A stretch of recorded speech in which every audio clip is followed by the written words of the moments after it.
Living in the USA. Living in the USA. What day is it? Could you please tell me? What day is it? I'm confused, you see. Is it Sunday?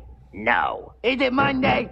No. Is it Tuesday, Bluesday, Betterware, Tuesday? No. Is it Wednesday? No. Is it Thursday? Shut up. Is it Friday, Saturday, Betterware, Saturday? Maybe it's tomorrow and maybe it's not. Maybe it's yesterday. I just forgot.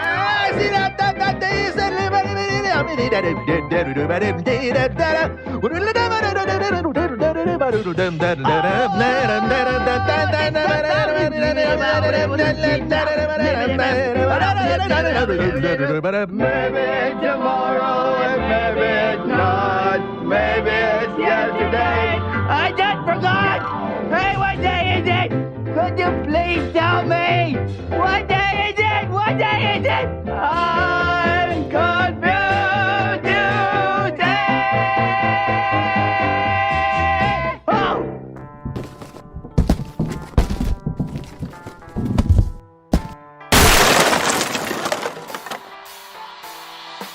And now, from the apocalypse, it's his basement, it's his rules, it's his game show. Hey now, you're an all-star, get your game on, go play Devin Pike! As always, thank you so much, Pigman. As he is so gleefully telling you, I am Devin Pike. Thank you very much for joining us for another fantastic, fun-filled episode of Universal Remote, coming to you live and direct from Network 23, also known as my gorgeous, glorious apartment studio. Alongside the two fuzzers, Karen and Booter, who are my quarantine companions through all this, and my chemo kitties for a bunch of different reasons. Thank you very much for tuning in. This is Universal Remote. It is a live, crowd-pleasing, crowd-enabled game show, quiz show. It takes your knowledge of pop culture, makes it spin around on a bat head 3 times, and then run for the bleachers. It's easy to play if it's your first time watching us. Just pull over the chat window over to the right in YouTube and answer along. This is important because we started doing this 2 episodes ago, and it does wonders for our ability to properly score who answers first, second, and third. And that is when you see the question appear in the chat window, right over here, if you're looking on your desktop, or underneath if you're playing on your mobile. Once the question hits, then enter your answer. You will not get credit if you enter it prior to it. It's the only way that we can keep it straight because there's a lag time between when I say it and when you see it. So the chat window is our way to keep score. And if you are the first, second, or third person to correctly answer, you get the points. In the first round, it's 30, 20, and 10 points, and it rolls very, very quickly. It's a hell of a lot of fun. It's fun putting it together. So, pot's right. You guys ready to go? Then let's do this. Here comes our first channel of the evening, Twin Peaks. It is the 30th anniversary of this amazing David Lynch and Mark Frost show. We were all watching along with Kyle MacLachlan and Mansion Amick. And if you were really lucky, you got to see the Twitch channel that had all of the original commercials from the pilot. So it was like the full 2-hour pilot experience. So we're going to take a trip to Twin Peaks, Washington, and answer these questions about our favorite small town where everybody is either boinking or trying to kill each other. Here it is. Question number 1. Who composed the ethereal theme music for the series? Once again, who composed the ethereal theme music for the TV series Twin Peaks? And it would help if I actually hit return, so it'll actually, show up and give you the marker that you need. And on this one, Woody, just go ahead if they even get close to the spelling, because it's not always great. Or some... okay. Oh, blah, blah, blah, blah. All right, question number 2. What was the name of the fake TV soap opera that the characters in Twin Peaks were watching? Once again, what was the name of the fake TV soap opera that characters in Twin Peaks were watching? All right. So we got a 10-second thing on that. If it's not an immediate answer where everybody... okay. And finally, question number 3. In the pilot episode of Twin Peaks, which classmate of Laura Palmer's was found wandering on a bridge and near death after Palmer was found dead and wrapped in plastic on the beach? By the not wood, lumberyard, that's what it's called, yes. Once again, which classmate of Laura Palmer's was found wandering on a bridge and near death after Palmer was found dead and wrapped in plastic? All right. Moving on to the next channel, as some of you are going to be incredibly happy to hear, because everybody's looking at me like, Devin, those are hard. They're not that hard if you're a Twin Peaks head like I am. All right. Our next channel, Supervillain Tinder. What happens when heroes and villains start to feel the need for a team-up? Well, they fire up Supervillain Tinder. You have to hear or read these personal ads written by supervillains and guess who the author is. Here we go. Question number 1. Female, recently single. I am looking for something different, something stable. Haven't been that in a while. I am not down to clown, so no jokers.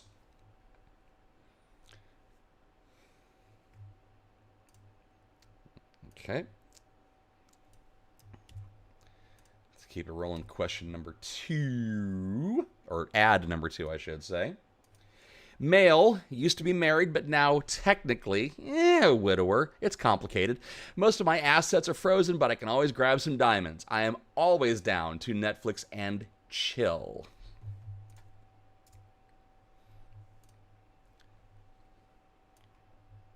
All right.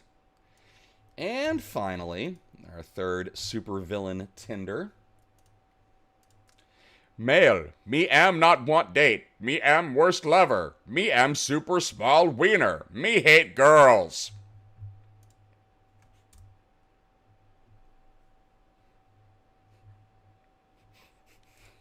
That's as good of a response as you're going to get from me. And remember, kids, it's a supervillain, not a superhero. All right.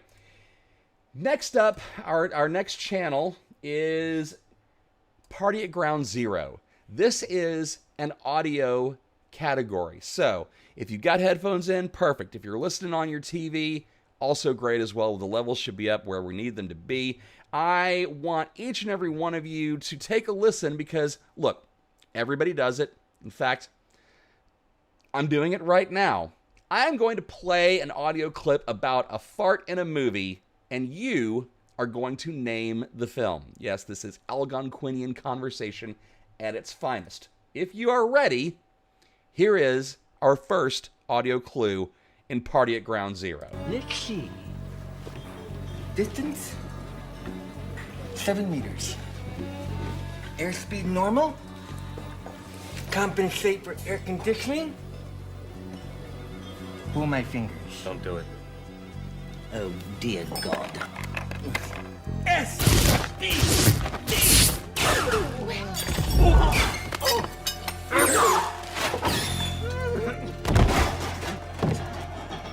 Silent, but deadly. All right, there's your first one. Here comes film number 2. How do you feel, Mr. Cunningham? I feel extreme relaxation.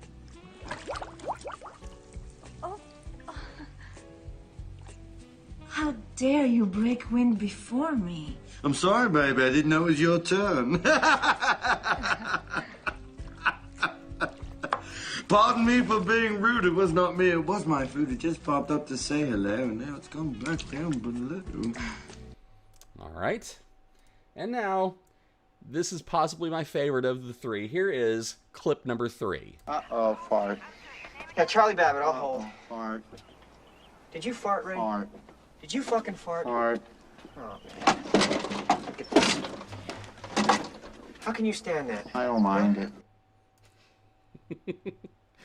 All right. Yeah, and some of you guys are going to have an issue time with that, but that's fine.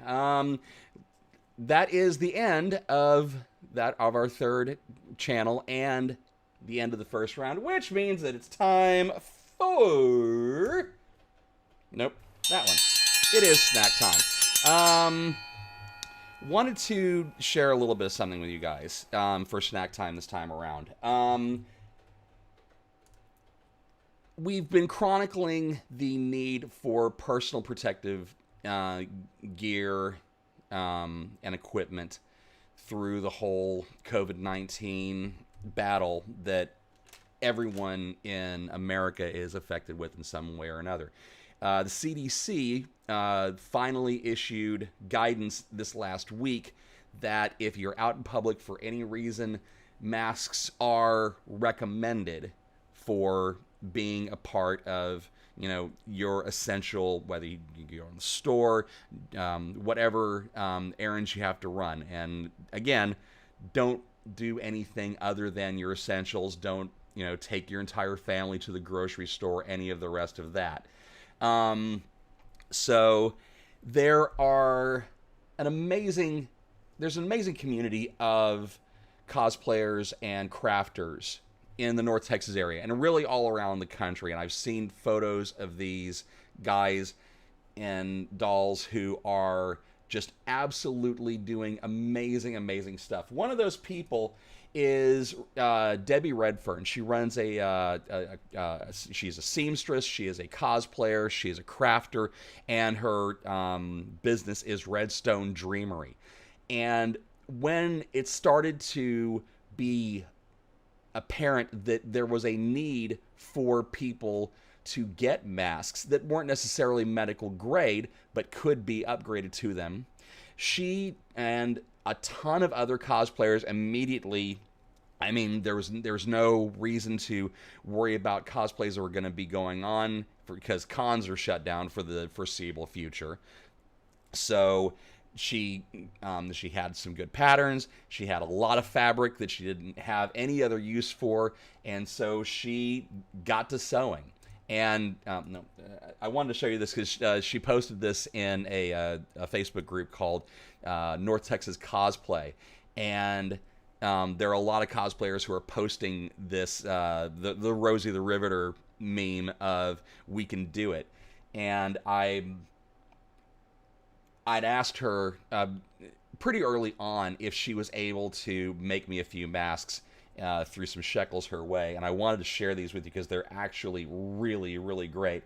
Because I told her, whatever you make is fine. I'm happy with whatever you throw in the bag. She originally said that she was going to send me stuff that looked like it was cut out of my grandmother's old curtains, and I would have really dug the hell out of it. But she surprised me because these are all really great masks. This is the first one that she made. It's a really nice deep indigo.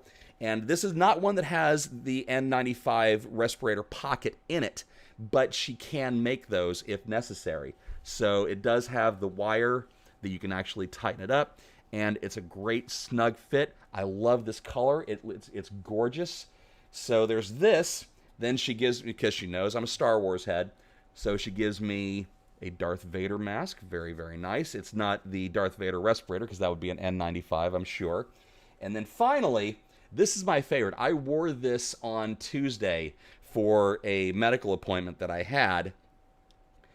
This print is something that I sincerely had at least one t-shirt of in the 80s. I hope you have this maximized enough to see the glory of this pattern. I'm actually going to put it up here a little closer to the camera because it's absolutely, it's gorgeous. So she sent along some notes because right now she has about a 3-week backlog of orders for these masks. So she has a full-time job that she's doing from home. When she's not on that realm, when she's not doing that work, she's sewing masks.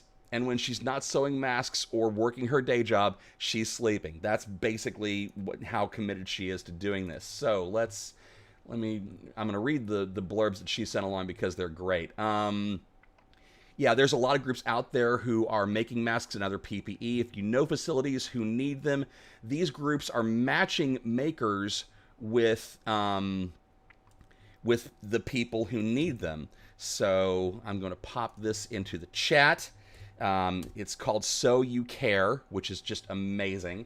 Let's see, what else did she say? There's also PPE Makers of Texas. There's a few Facebook groups in here. Instead of putting them in the chat, I'm going to put them in the event post for this show. If you're looking for just masks for you and your family, there are actually a bunch of neighborhood Facebook groups who are, neighborhood centric, so you don't have to drive across town to pick them up, or she doesn't have to ship them out to you, or not her, because, there's that. So check your neighborhood groups, even next door. There's a few posts in the Richardson next door for people who are making masks. So look there first and, keep it local. And there's also a like with everything else, there was a run on supplies for making masks. Joanne's locations are either closed or severely backed up on orders. So if you've got any quilting cotton, elastic, bias tape, twill tape, large buttons, or anything else that you think would help with these masks, reach out to someone you know who is making masks, or go to that So You Care website or any of the Facebook groups I'm going to pop into the chat, and just make it work, man. If you need a mask, that's great. There's a couple of notes on that. If you're wearing a cloth mask, once you get home, take it off and wash it immediately. Sterilize it in a hot wash. You don't have to, and please don't put it in the microwave, especially if they have the metal nose piece, because that'll spark and start a fire. But it will ruin the cotton of the mask and make it less effective. All right. So once again, Redstone Dreamery is Debbie Redfern's crafting and sewing business. Debbie, thank you for these. Everyone fell in love with this mask. Everyone was loving them. So with your permission, I might give a couple of the people at Texas Oncology your information so they can get them in about a month. And hopefully the need won't be nearly as good or as strong for it. All right. So let's take a look at the scores at the end of round one after I recap the answers. So for Twin Peaks, not exactly a great response, so I guess there aren't as many Peaks heads as I thought there would be. Angelo Badalamenti was the composer who did the theme music for Twin Peaks. He also worked with Julie Cruz on the song on her album. Invitation to Love was the fake soap opera that the folks in Twin Peaks were always watching. And Ronette Pulaski was the girl who was found walking on the train tunnel, beaten within an inch of her life, near death, spent a lot of season one actually in a coma, but was a vital part in being able to crack the early pieces of Laura Palmer's case.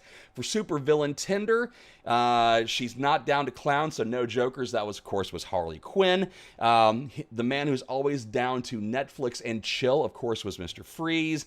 And me am not want date, me am worst lover, me hate girls, was, of course, Bizarro or Bizarro Superman. Party at Ground Zero, you guys actually did pretty well on these. Mystery Men, Austin Powers International Man of Mystery, and Rain Man were your three movies that we showed, or we played audio clips for.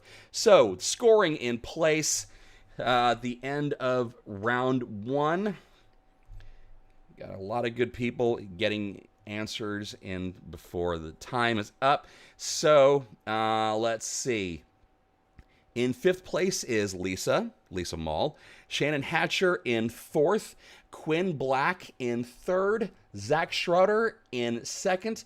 And a previous smartest person on the internet, leading at the end of round 1. That, of course, is Roy Buckingham. But guess what? Guess what? None of it matters. None of it matters because here we go into round 2 where the scores double. It's now 60, 40, and 20 points for the first 3 people who answer those scores correctly. If you're ready, I'm ready. Let's dance. Here we go. Because we've spent a lot of time talking about cosplayers who are working to help keep everybody safe, it is only appropriate that our next channel is Cosplayers Saving the World. Every now and then, heroes need the help of what they consider common folk, but we know better. The legions of crafty mortals can make all the difference in the world. I want you to identify the movies that showcased cosplayers front and center. All right, everybody ready? Here we go. Question number 1. Before he was a Mac and a walrus, Justin Long and his team of obsessive nerds helped save the crew of the NSEA Protector. Name this movie.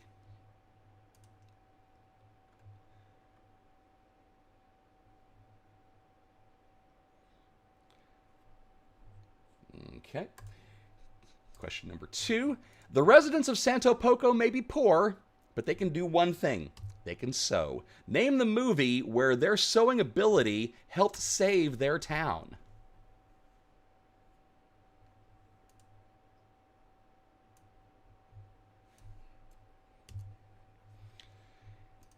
And then our third and final clue, or question, in Cosplayers Save the World. Before getting a suit of his own in this movie's final act, Miles Morales bought a costume from a store owner who looked and sounded a hell of a lot like Stan Lee.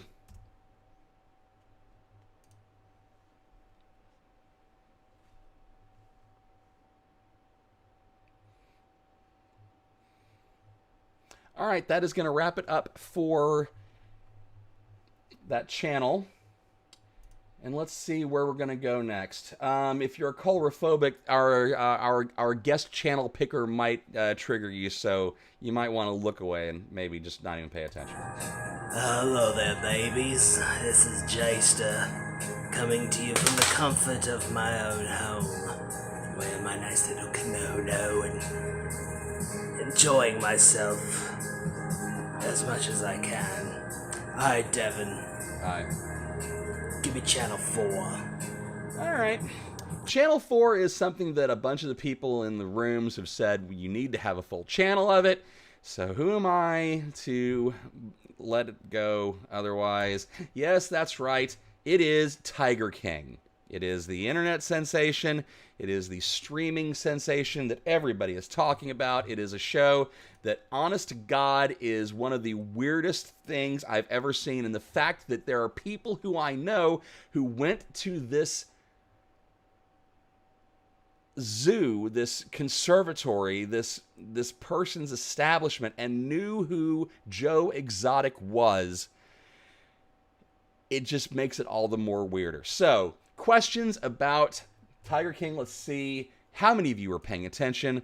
Question number 1. What is the name of Carol Baskin's animal conservatory? Yeah, conservatory is generous. That's exactly right. Carol Baskin's animal conservatory, what is the name of it? Hillary, your friend is not related to him. Oh my God, that's amazing. All right. Question number 2.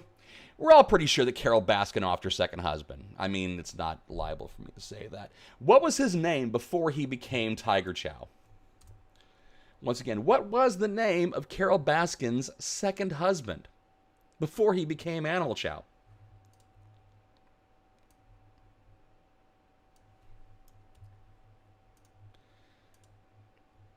And no, David, the answer is not Devin Pike. I've been married a few times, but I've never been married to Carol Baskin, nor have I ever been killed and fed to tigers. Finally, question number 3. A lot of athletes bought exotic pets from Joe Exotic. Which retired basketball superstar and Papa John's franchise owner purchased 2 tigers from Joe and appeared in Tiger King on camera? Yet. Yeah, good point, guys. Very good point. All right, that's going to wrap it up for Tiger King. Our final channel of the evening I want to see how far you guys have gone down the rabbit hole with some of these shows. This is deep binge packed. You've binged these shows so much, you've watched them even though there's new stuff that's amazing on Netflix and Hulu and all these other fantastic streaming entertainment networks. Let's see how much you were paying attention and how much you were just trying to pass the time. All right, are you ready? I'm going to give you 3 different quotes. I need you to tell me both the character that said it along with their show. You have to have both to get credit for these answers. You ready? Quote number 1. The Taliban's the worst. Great heroin, though. Once again, the Taliban's the worst. Great heroin, though. And I'm going to give you a little time to type because I did tell you that you have to do both the quote and, both the character, not the actor, the character, and the show.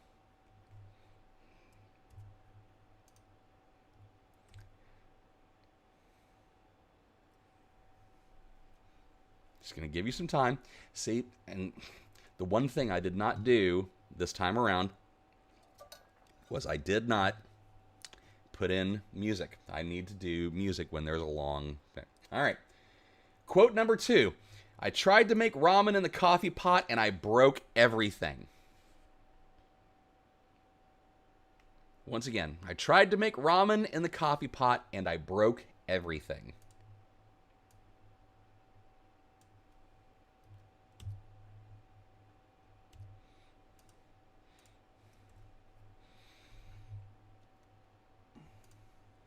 All right.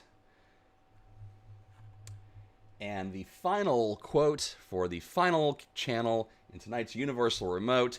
Well, personally, I kind of want to slay the dragon. Let's go to work. Once again, well, personally, I kind of want to slay the dragon. Let's go to work.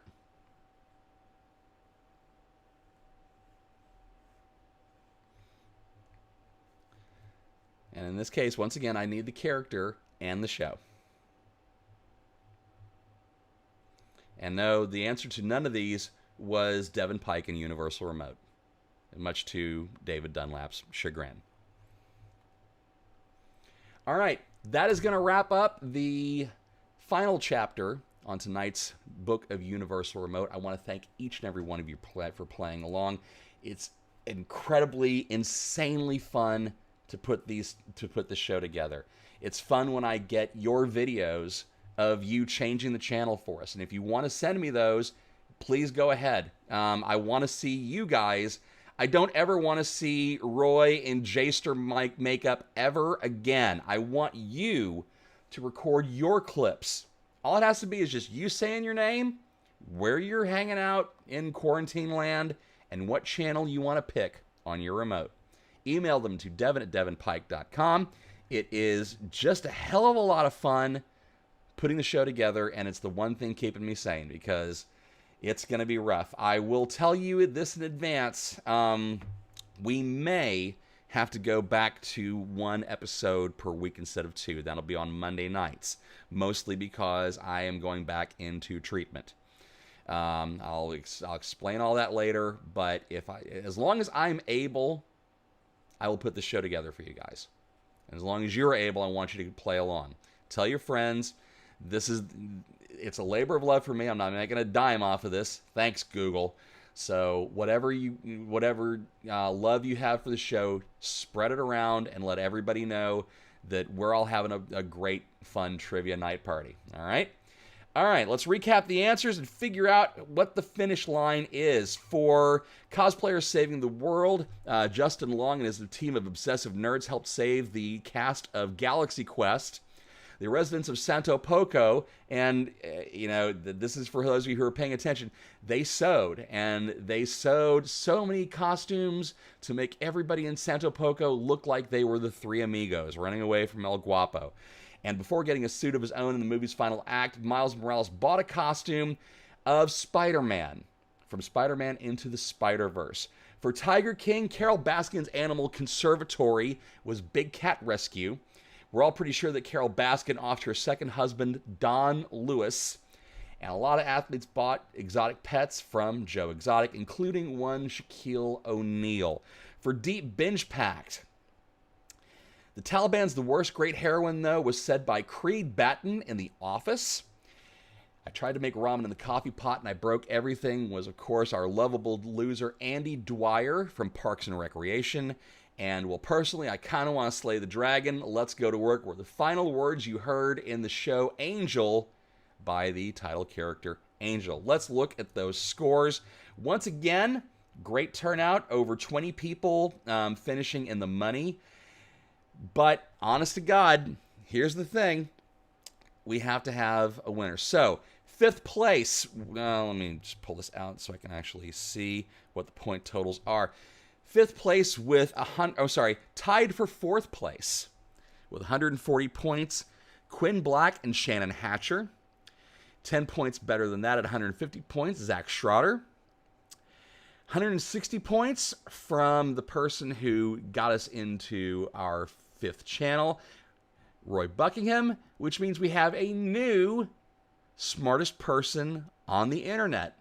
Ladies and gentlemen, I give you Danny Gallagher. Congratulations, you, sir, are the smartest person on the internet. At least you are for the next 95 hours and 30 minutes, because that is when we're going to be coming back with a brand new episode of Universal Remote. We do this every single Monday and Thursday night, 10 p.m. Eastern, 7 p.m. Pacific. Thank you very much for being here and being a part of it. My name is Devin Pike. Give us ppe.org. Now I've actually forgotten the rest of it. SOUcare.com. If you want to help out with the masking of America, thank you very much for joining us. I've had a blast tonight. I hope you had a blast playing along and watching. Until Monday night, my name is Devin Pike. I'll see you guys soon. Cheers.